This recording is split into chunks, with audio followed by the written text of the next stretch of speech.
I pozdrav svima ljudi, u ovom klipu ću vam pokazati kako da promijenite pozadinu na nekoj slici. Dakle, imamo jednu ovakvu sliku, ovo sam uzeo neku random sliku, potpuno znači neki čovjek, nebitno šta.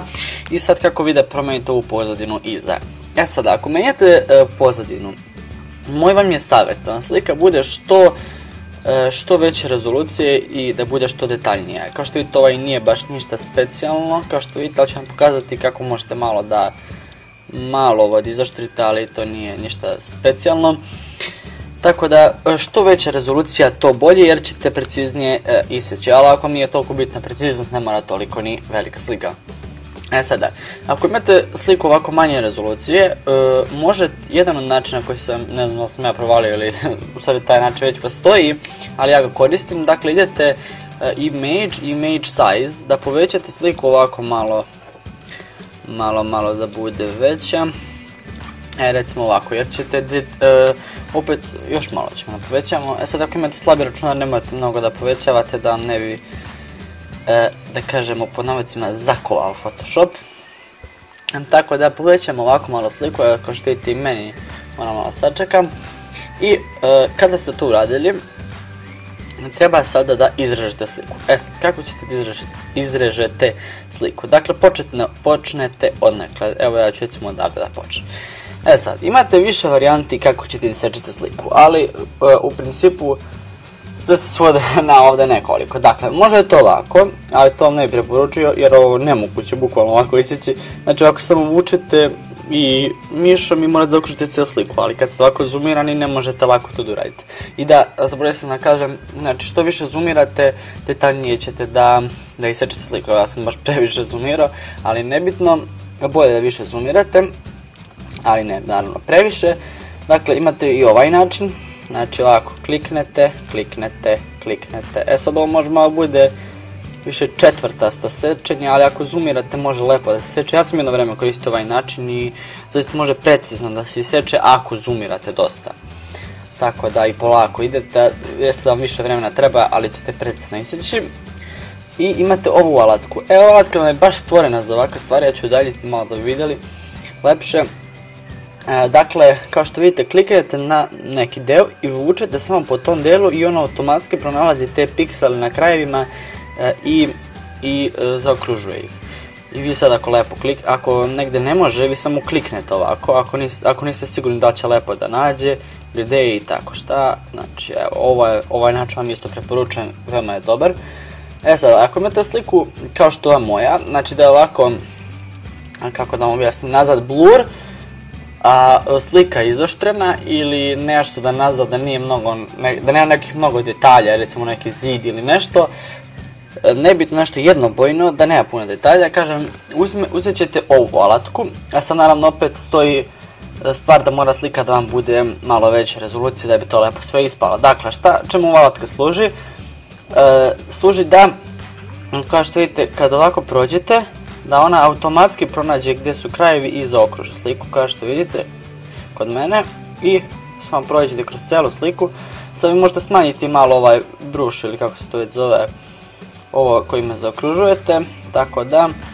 Sad, kada ste zaokružili, namjerno sam uzeo ovu sliku gdje ima ovako gore kao ove dlačice od kose da bi vam pokazao kako da to izrežete, jer tu ne možete, mislim, realno gledano možete da uzmete onako ovo i da zaokružujete između dlačica, ali to će vam potrebati 100 godina, tako da nemojte to da radite i ne možete to da radite, već ću ići samo ovdje i ovdje da vam bude plus i zaokružite malo okolo. Sad zašto okolo, pokazat ću vam to kasnije, samo vi zaokružite ovako okolo, kao što vidite, okolo, samo ovdje gdje virate dlačice, nemojte dole nigdje da idete. I šta ćemo sada da uradimo? Sada ćemo da kliknete dvostruki klik ovdje, zato što imamo background slika, i samo ok da je odključamo.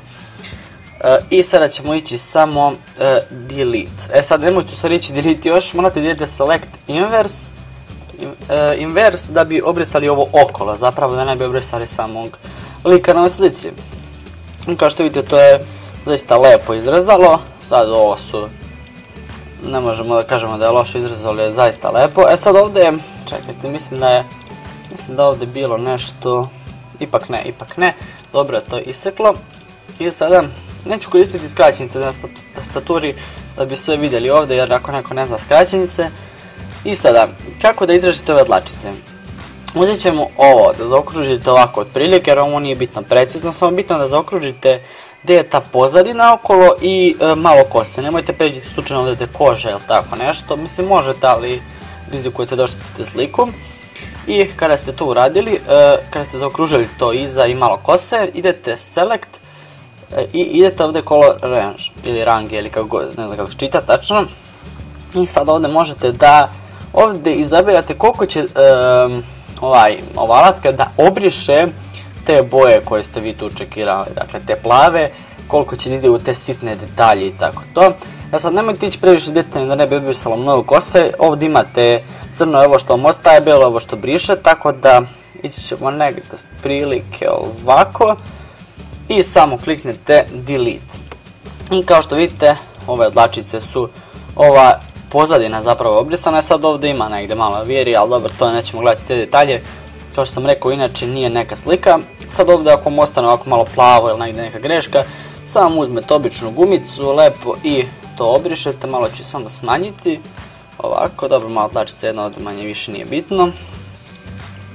I kada ste sigurni da ste sve lepo odradili, idemo dalje. Sad, ja sam planirao na ovu sliku da stavim ovu pozadinu. Sad, postoje dve varijante. Sad vi ovu sliku da prebacite na onu pozadinu ili onu pozadinu da prebacite na ovu sliku. Ja ću onu pozadinu prebaciti na ovu sliku. Znači ovako zaokružite pozadinu, možete tako, možete na select all i da prebacite. Znači kad ste kopirali, samo ovdje imamo past i sad povećate tu sliku. Znači ovako, otprilike malo. Mislim, mijenjat ćete to posle opet, ali nije bitno, apply. I onda spustite dole tu sliku. I kao što vidite, to sad već izgleda lepo. Ali kao što vidite, ovdje su ostale ove plave linije ili ovo plavo što nije uspio program da obriše. Sad, ja ne znam tačno kako to možete obrisati onako detaljno, ja znam, sam ja moj način koji koristim i taj ću vam pokazati. Sad, vjerovatno postoji možda neka i alatka ili tako nešto što vam može da obriše, mada možemo pokušamo ponovo color rang, kako već, nebitno, da obrišemo tu plavu, ali ne znam kako će to da se odrazi. Sad treba pogoditi plavu. Sad treba pogoditi, čekajte, imate plav, ima ovdje. Ovako, ne znam sad koliko će to biti. Dobro, nije loše. I sad kad ste to već odradili, sad, ja bih vam preporučio da uzmete ovdje ovu pipetu ili šta god i nađete neki tamni dio kose, znači ovdje, i tu boju, znači bitno da vam je čekirano na ovom gornjem lajeru gdje je taj čovjek, da ne bi švrljali po ovom donjem. Dakle, idete tu i uzmete četkicu i sad uzmete ovu što je malo ovako kao zablurovana, ne ova što mi je oštra ivica, nego ova što je više zablurovana i povećate otprilike sad ovako negdje otprilike i ovdje opacate ili opacount, ne znam kako se ovo čita, smanjite na otprilike neki 25-6 tako, nebitno, i počnete ovako jednom prođete, ovako. Sad kao što vidite, ja prelazim u pozadinu, tako da ići ću, vratit ću se jednom nazad i kliknete na ovu, ipak treba kliknete na ovog čovjeka, idete select all, znači da zaokružite, what the fuck, šta sam sad uradio, neće moći tako, ipak ćemo morati da idemo ovako, uzmete ovu alatku i samo na ovom njegovom liku uzmete ovako, nebitno, ne morate mnogo precizno, on će sad te dlačice da izdvoji, kao što vidite, još malo ćemo detaljnije, ako bi moglo nekako, znači detaljno ovako, što više uradite da vam detaljnije uhvatim. Dobro, sad bi to trebalo da bude ok. I kada ste to već, ovdje nije uhvatilo, vidim da nije uhvatilo, a ne znam kako da uhvati, dobro, ne. I kada ste to zaokružili ste zapravo da ne bi švrljali po ovoj pozadini, nego samo po kosi. Znači je to ovako, prođete blago po ivicama, znači ovako. I sad možemo da odčekiramo i ne znam kako je ispalo. Vajde, dobro, nije loše. Sad kažem vam, opet morate gledati kako vama odgovara i sve to. Možete i da ne zaokružite, ali onda morate malo uzeo sam gumicu, da. Morate uzmeti ovako, onda ću malo smanjiti i proći još jednom ovako.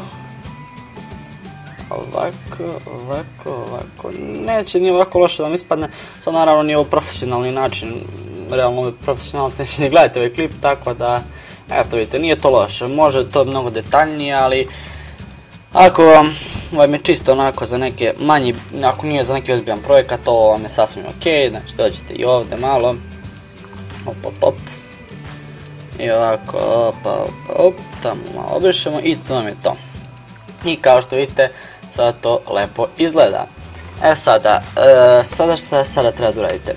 Malo je neprirodno da morate paziti da vam izgleda prirodno pozadina, znači kao što vidite sad gledajući ovo je baš neprirodno jer ispada malo te ne da on stoji na onom putu kao što vidite nazad, vidite, znači morate malo da gledate da to izgleda prirodno, ići ćemo ovo nazad, ići ćemo free transform i onda ću malo ovako da povećamo, ali držite shift obavezno da slika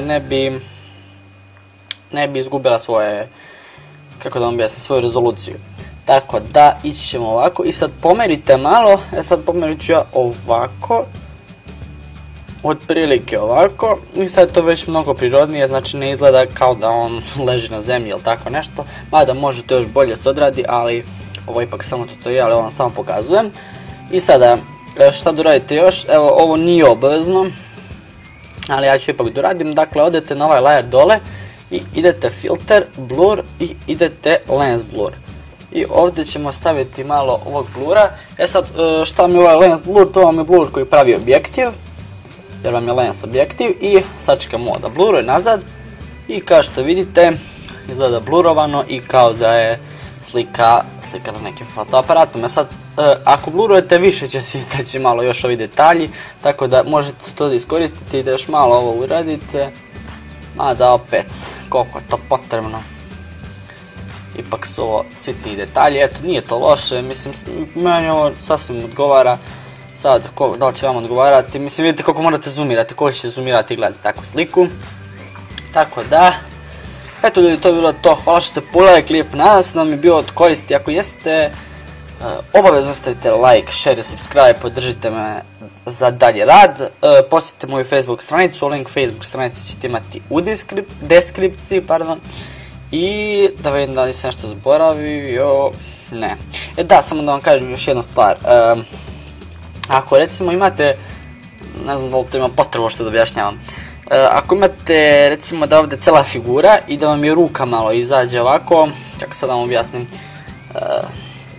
objasnim, recimo da je, ajde nacrtat ću ovako, nacrtat ću onda vidite, dakle da je ovako neki čovjek, da je ovo neki čovjek ovako i vi sad da on drži ovako ruku i kako vidi izražete ovaj dio ovdje. To vam je jako jednostavno, znači samo treba da ili da zaokružite sve ovo okolo pa da ovo ostavite na kraju i posle zaokružite to i obrišete, ili da kada zaokružujete, dok je još zaokruženo idete ovo, recimo da ste s ovim zaokruživali i samo ovdje idete minus, znači ovo vam je inače minus, ili ovdje minus, ili znate već, snaćete se vajden i samo tu zaokružite taj deo koji želite da oduzmete i posle samo idete delete.